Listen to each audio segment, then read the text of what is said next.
मेरे भैया दीदी, मन से उस दया को, नमन को करने की जरूरत है।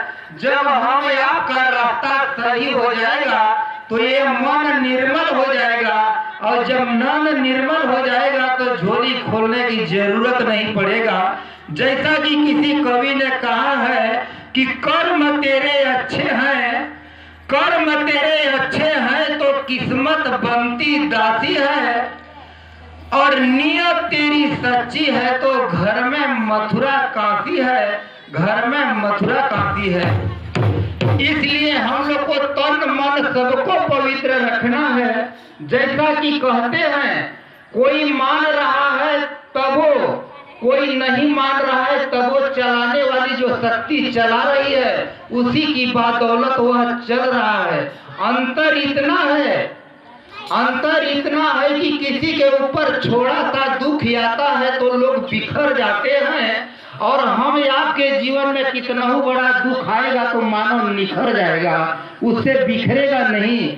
शिव की दया में, शिव की नमन में, वह शिव की चर्चा में यह शक्तियां सब है। शिव कहते हैं, मेरे बनाए हुए रास्ते पर निकल करके तो देख, अगर सारे रास्ते तेरे हम न खोल दूं तो कहना, मेरे बनाए हुए मार्ग पर तू आकर के तो देख, सब तेरा हम स्मरण न करूं तो कहना।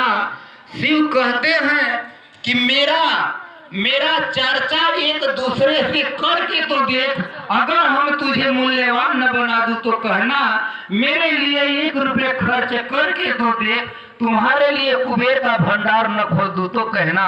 ऐसे अनेक शिव के वाक्य हैं। ऐसे परमात्मा शिव को हम आप लोग इस कलिकाल में भाग्य से गुरु बनाए हैं।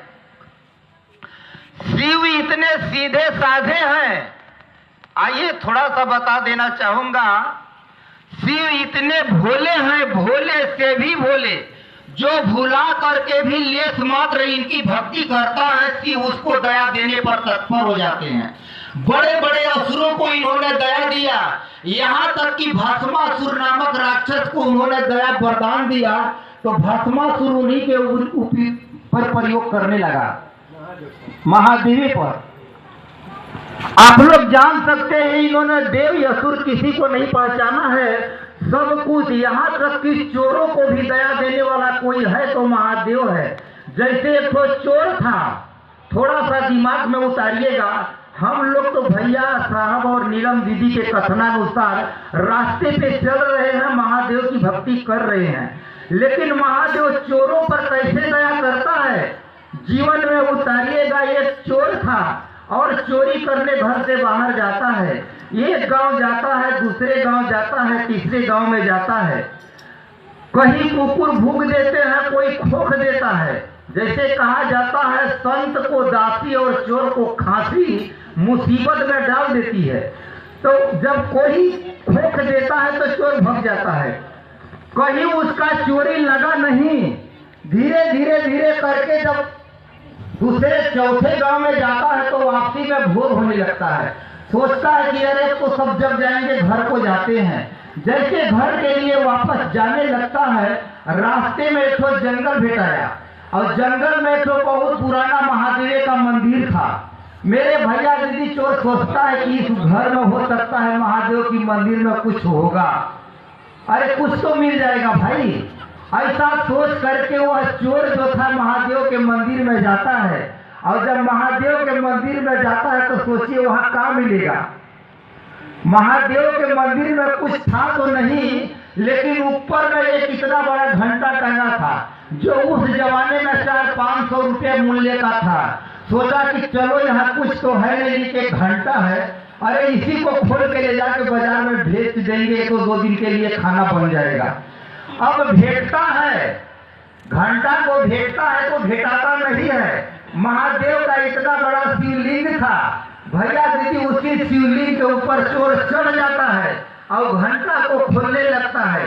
सोचिए महादेव इतने दयालु है तो वहां प्रसन्न यानी प्रकट हो जाते हैं और बोलते हैं, बताओ भक्त, सारी दुनिया जो है हम पर फूल पत्ता चढ़ाता है, एक तू ही ऐसा इंसान मिला कि खुद चढ़ गया।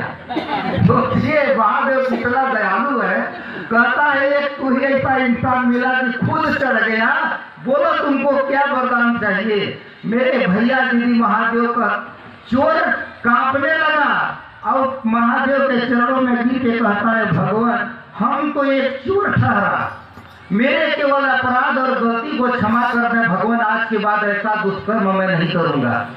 वही भगवान से माफी मांगता है और जिसके जीवन में परमात्मा का लेश मात्र दया या दर्शन हो जाता है वह मानव कई जन्मों तक कीर्त बन जाता है, यानी मोक्ष हो जाता है। ऐसे भैया साहब नीलम दीदी का वह अमूल्य रत्न हम आपको मिला है। प्रेम से तीनों सूत्रों का पालन करें, अपने जीवन को सार्थक बनाएं। हम आपका घर ही नहीं, हम आपका जीवन ही नहीं मेरे भैया दीदी। महादेव कहते हैं संपूर्ण परिवार सवर जाएगा। वह दया महादेव की शक्ति में, दया में, भजन में है। बोलिए संभवे शिव गुरुवे नमः, हर हर महादेव। आइए लास्ट 5 अगरबत्ती को जलवाइए, 5 अगरबत्ती जलाइए। वहाँ लास्ट भजन की वो चलते हैं। आज सप्तमी का पूजा भी है, ठीक।